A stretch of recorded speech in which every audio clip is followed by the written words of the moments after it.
अगर हम लाइट की स्पीड से यात्रा करें तो हमें क्या क्या दिखेगा? और दूसरा, अगर हम किसी तरह प्रकाश की गति से भी ज्यादा तेजी से स्पेस में यात्रा कर पाए तो उस हालात में हमें क्या क्या दिखाई देगा? दोस्तों, चलिए आज आपको ब्रह्मांड की सैर कराते हैं, वो भी लाइट की स्पीड पर। और एक लेवल के बाद तो उससे भी थोड़ा आगे बढ़कर ये पूरी वीडियो हाइपोथेटिकल होने वाली है, लेकिन थियरीज और साइंस के लॉ पर आधारित होने वाली है। तो चलिए, अभी आप पृथ्वी से प्रकाश की स्पीड से गति करने वाले एक स्पेसक्राफ्ट में बैठकर निकल चुके हैं, जिसकी स्पीड है 2,99,792 किलोमीटर पर सेकंड। और जब आप इतनी स्पीड से स्पेस में चलने की शुरुआत करेंगे तो सबसे पहले तो आपके देखने की क्षमता बढ़ जाएगी। हमारे विजन का व्यू थोड़ा सा चौड़ा हो जाएगा, यानी कि जितना हम अभी देख सकते हैं उससे थोड़ा ज्यादा बड़ा दृश्य दिखेगा। उसके बाद हमें ये एक्सपीरियंस होगा कि ब्रह्मांड हमसे थोड़ा सा दूर जा रहा है और हमें ब्रह्मांड का कलर ब्लूइश दिखेगा। और फिर अचानक एक सफेद प्रकाश और सब कुछ गायब हो जाएगा। कुछ भी ऑब्जर्व करने के लिए नहीं बचेगा और इस स्थिति में इवन टाइम भी एग्जिस्ट नहीं करेगा। इस स्थिति पर समय भी स्थगित हो जाएगा। तो चलिए, अब आपको हम ये सब लाइव आपके सामने रूबरू करवाकर दिखाते हैं। हम पृथ्वी से शुरुआत करेंगे और आपको कुछ अवकाशीय पिंडों तक टाइम लैप स्पीड से ले जाएंगे। लेकिन यहां पर आपको जो व्यू दिखेगा वो स्पीड ऑफ लाइट का दिखेगा। तो ये है हमारा चांद और हम जा रहे हैं चांद की ओर स्पीड ऑफ लाइट। और तुरंत आपको ये दिखेगा और ये नजारा 1 सेकंड में खत्म हो जाएगा और सीधा 1.2 सेकंड के बाद आप चांद पर हो। अब चलिए, चांद के बाद अब चलते हैं सूर्य की ओर लाइट स्पीड से और करीब 8 मिनट और 16 सेकंड बाद ये व्हाइट स्पॉट आपकी आंखों के सामने से हट जाएगा और आप सीधे सूर्य पर होंगे।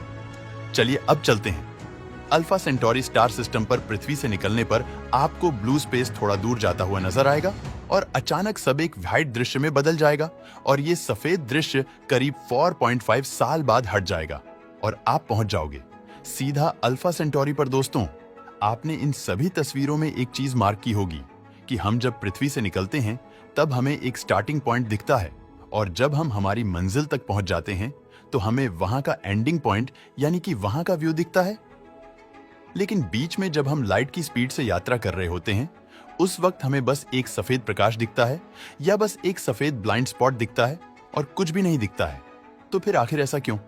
तो दोस्तों, ऐसा इसलिए क्योंकि प्रकाश की स्पीड इतनी तेज होती है कि सारे रिफ्लेक्शन खत्म हो जाते हैं और हमें कुछ भी दिखाई नहीं देता है, क्योंकि प्रकाश का वाहक फोटोन कण कभी भी बीच की चीज नहीं देख पाता।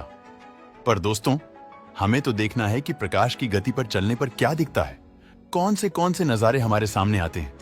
चलिए, हम अभी पृथ्वी से निकलते हैं और अपना एक्सेलरेशन बढ़ाते हैं और जैसे ही हम प्रकाश की गति को छू लेंगे उस परिस्थिति में जिंदा रहने की संभावना बहुत ही कम बचती है, क्योंकि स्पेस के वैक्यूम में घूमने वाले कुछ माइक्रो पार्टिकल्स भी जो आम तौर पर तो हमारी बॉडी को छुए तो हमें कुछ पता भी नहीं चलता, मखमली लगते हैं और हमारा कुछ बिगाड़ भी नहीं सकते।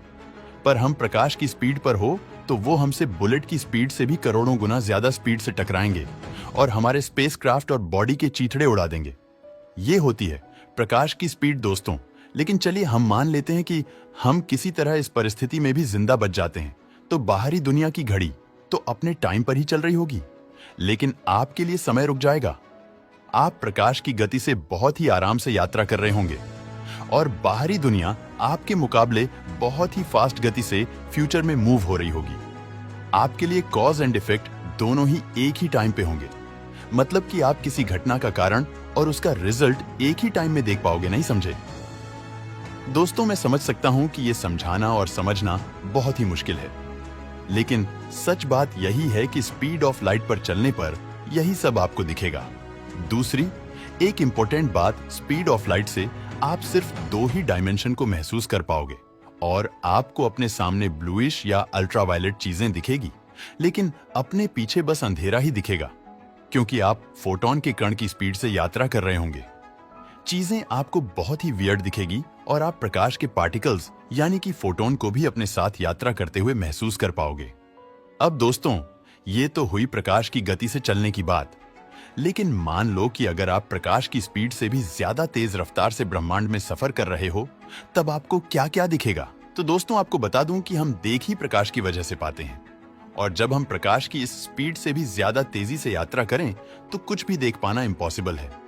लेकिन जैसे कि मैंने आगे बात की ना कि मान लो कि हमारे पास दिव्य चक्षु आ जाते हैं, तो इस स्थिति में क्या क्या दिखेगा, चलिए जानते हैं। दोस्तों, किसी आम इंसान के लिए इस स्थिति की कल्पना भी कर पाना बहुत ही मुश्किल है, लेकिन फिजिक्स के पास इसका भी जवाब है। दोस्तों, हमारी इस दुनिया में हम प्रकाश की रफ्तार से बहुत ही कम रफ्तार से यात्रा करते हैं। स्पीड ऑफ लाइट के मुकाबले हमारा जीवन और उसकी रफ्तार बहुत ही धीमी है। इसलिए हम कॉज के बाद इफेक्ट को देखते हैं, यानी कि हम बाप को पहले देखते हैं और उसके बेटे को उसके बाद जन्म लेते हुए देखते हैं। स्विच पहले ऑन करते हैं और टीवी बाद में चालू होता है। लेकिन जैसे मैंने आपको पहले ही बताया कि जब आप प्रकाश की रफ्तार से यात्रा कर रहे हो तो आपको ये सारे कॉज एंड उसका इफेक्ट एक ही समय पर दिखेगा।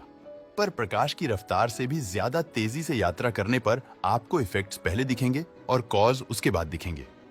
दोस्तों, है ना कमाल की बात।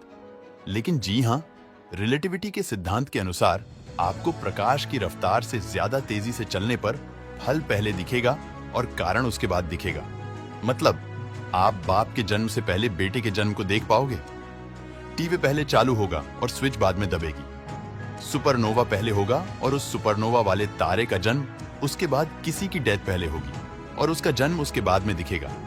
दोस्तों, इस रफ्तार से तो समय पूरा रिवर्स गियर में चला जाएगा और निश्चित तौर पर ये बातें कॉमन सेंस के पल्ले नहीं पड़ने वाली। इसलिए हमारी इस आम दुनिया में इन बातों का कोई भी मतलब नहीं होता है और इसी कारण कुदरत ने ये बैरियर बना दिया है कि हम प्रकाश की रफ्तार से भी यात्रा नहीं कर सकते, तो प्रकाश की स्पीड से ज्यादा तेज चलने की तो बात ही छोड़ दो, क्योंकि प्रकाश की रफ्तार पर खुद समय स्लो हो जाता है, लेकिन प्रकाश का बैरियर नहीं टूटता है और यही भौतिकी का नियम है।